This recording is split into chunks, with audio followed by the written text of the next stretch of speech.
Assalamualaikum warahmatullahi wabarakatuh. Salam sejahtera untuk kita semua dan halo semuanya. Jadi, sesuai dengan judul yang ada di video ini, nantinya kita akan membahas sedikit tentang ekologi.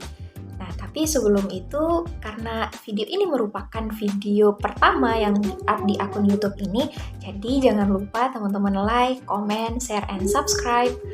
Oke, tapi sebelum kita mulai ke materi ekologinya, di sini terlebih dahulu saya akan memperkenalkan diri. Perkenalkan, saya Dian Apriliani, program studi pendidikan biologi Universitas Hamzanwadi.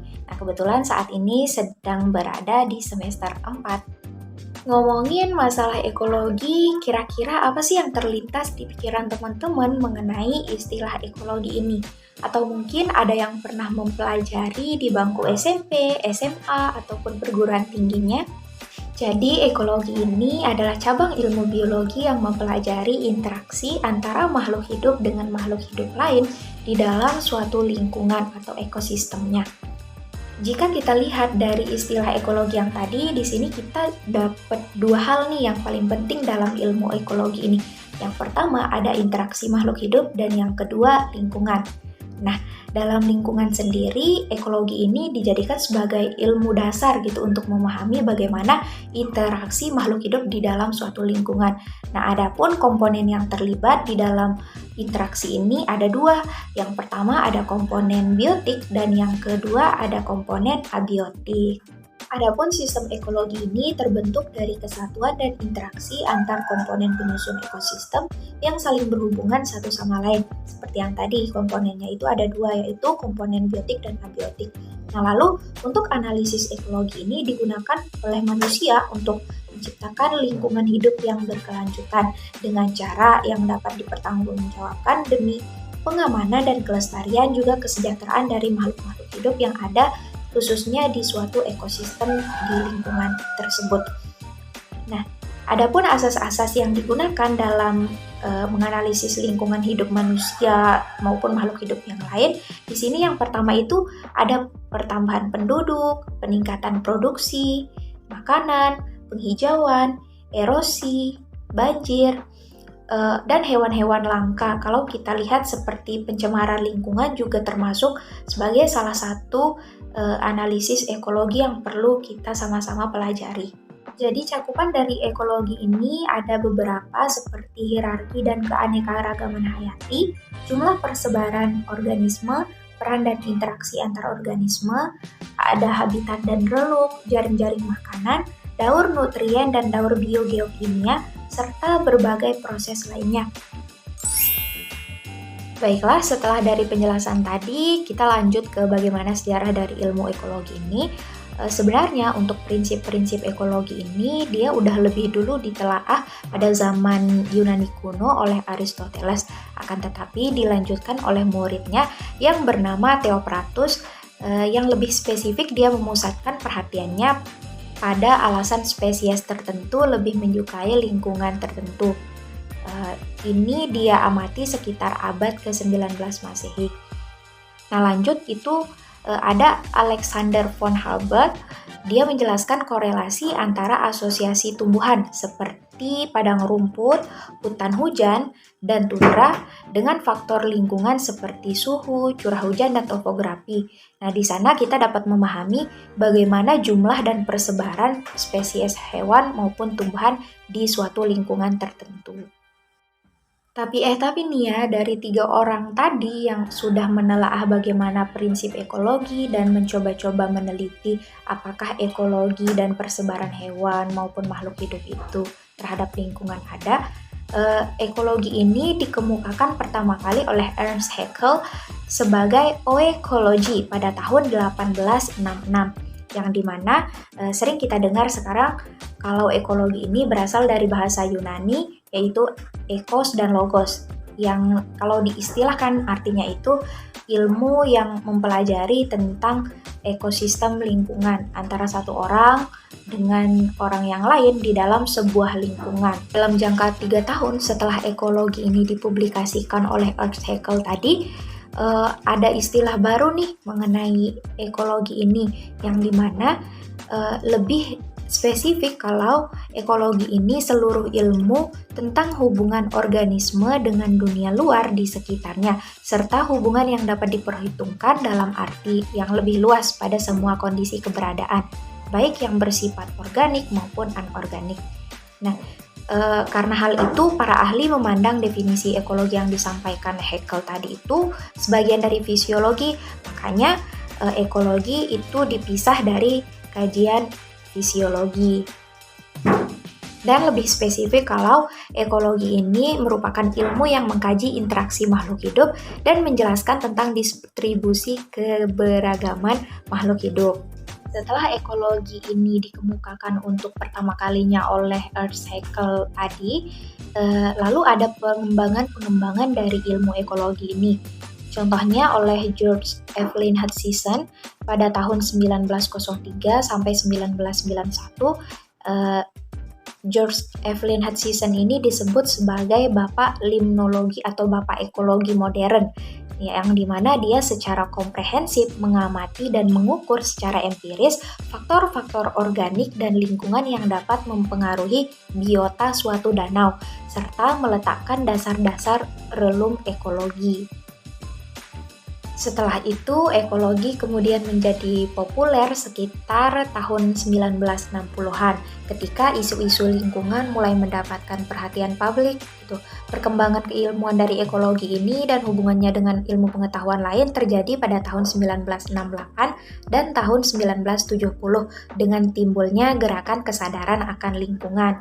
Karena di sana masyarakat sudah mulai memikirkan masalah polusi, pelestarian alam, kependudukan, serta konsumsi pangan dan energi.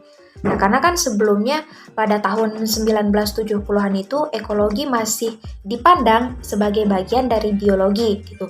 Setelahnya ekologi menjadi disiplin ilmiah yang terpisah dari biologi. Nah, tapi menjadi cabang ilmu dari biologi tersebut gitu. Nah, kajian ekologi ini berkaitan dengan proses-proses fisis dan biologis yang menghubungkan ilmu-ilmu alam dan ilmu sosial pada masa kini. Dan ekologi ini juga dikaitkan dengan beragam bidang ilmu lain karena kompleksitasnya tinggi mulai dari filsafat hingga matematika juga. Itulah sedikit pembahasan mengenai sejarah dari ilmu ekologi ini yang tentunya masih kita sama-sama pelajari sampai saat ini. Selanjutnya beralih ke hierarki dari ekologi. Di sini untuk ekologi ini dia memiliki hierarki yang subjektif gitu. Subjektif maksudnya di sini dia mulai dari unit yang terkecil hingga yang terbesar. Nah, kalau di sini dimulai dari individu, populasi, komunitas, ekosistem, dan biosfer. Biosfer atau bioma yang dimana ini bisa menjadi salah satu hal yang bisa kita lihat bersama-sama sekarang di lingkungan sekitar kita. Contohnya saja di individu gitu. Individu ini lebih ke bagaimana kita memetakan misalnya seorang manusia, seekor ayam, dan yang lain-lainnya. Lalu untuk populasi ini diartikan sebagai semua organisme dari spesies yang sama yang hidup di tempat dan waktu yang sama. Contohnya, ada sapi di dalam kandangnya yang tinggal secara bersama-sama di waktu yang sama dengan spesies yang sama. Lalu ada komunitas. Nah, komunitas ini semua populasi dari dua spesies organisme atau lebih yang hidup di tempat dan waktu yang sama. Nah, jadi kalau populasi tadi itu dia satu spesies, akan tetapi dia berada di tempat yang sama. Sedangkan kalau komunitas ini dia terdiri dari berbagai macam spesies, misalnya sapi, kambing, ayam gitu. Kalau kita lihat dari ekologi hewan gitu, dia berada dalam satu lingkungan tertentu dengan banyak spesies yang berbeda. Itu dinamakan dengan komunitas. Lalu ada ekosistem. Nah, ekosistem ini semua makhluk hidup, baik yang biotik maupun abiotik, baik hidup maupun tak hidup, yang berada di tempat yang sama. Contohnya di lingkungan kita sendiri. Kalau kita melihat banyak sekali, contohnya ada dedaunan, ada tanah, ada udara, ada manusia, ada hewan, dan makhluk-makhluk hidup lain yang kita tinggal satu lingkungan. Sebelumnya saya pernah menyebutkan kalau interaksi di dalam lingkungan ini memiliki keterlibatan dengan dua komponen. Yang pertama itu ada komponen biotik dan abiotik. Nah, biotik di sini artinya komponen hidup. Itu contohnya seperti makhluk hidup yang ada di muka bumi ini, itu termasuk ke dalam komponen biotik, karena memang kita sendiri sebagai manusia merupakan komponen biotik karena hidup gitu. Jangankan kita sebagai manusia, bakteri seperti patogen dan parasit itu juga termasuk ke dalam komponen biotik. Sedangkan untuk komponen abiotik ini merupakan komponen penyusun dari lingkungan yang tidak hidup. Contohnya seperti air, udara, cahaya, suhu, kelembapan, atmosfer, tanah, dan keasaman. Nah, biasanya untuk komponen abiotik ini lebih ke bagaimana untuk mempengaruhi organisme di dalamnya. Lanjut ke bagaimana ruang lingkup dari ekologi ini. Yang pertama itu ada habitat. Nah, habitat ini lebih ke jenis lingkungan alami yang ditempati oleh suatu spesies tertentu untuk hidup. Nah, habitat dari suatu spesies ini merupakan tempat yang digunakan untuk menemukan makanan, tempat tinggal, perlindungan, dan bereproduksi. Nah, ada beberapa jenis habitat, misalnya habitat terestrial, yaitu meliputi hutan, padang rumput, dan gurun. Dan habitat air tawar seperti sungai, danau, maupun kolam, dan habitat laut seperti teluk, laut lepas, terumbu karang, dan dasar laut. Ruang lingkup yang kedua di sini ada relung. Nah, untuk istilah relung ini sendiri merupakan sekumpulan kondisi biotik dan abiotik yang menjadikan suatu spesies dapat bertahan hidup dan mempertahankan jumlah populasi yang stabil. Nah, untuk konsep relung ini, dia mulai diperkenalkan sejak tahun 1917 oleh Joseph Grinnell, yang dimana jika habitat adalah lokasi spesifik tempat suatu organisme hidup, maka relung ini adalah peran yang dimainkan oleh spesies di dalam suatu ekosistem. Lalu yang ketiga di sini ada jejaring makanan.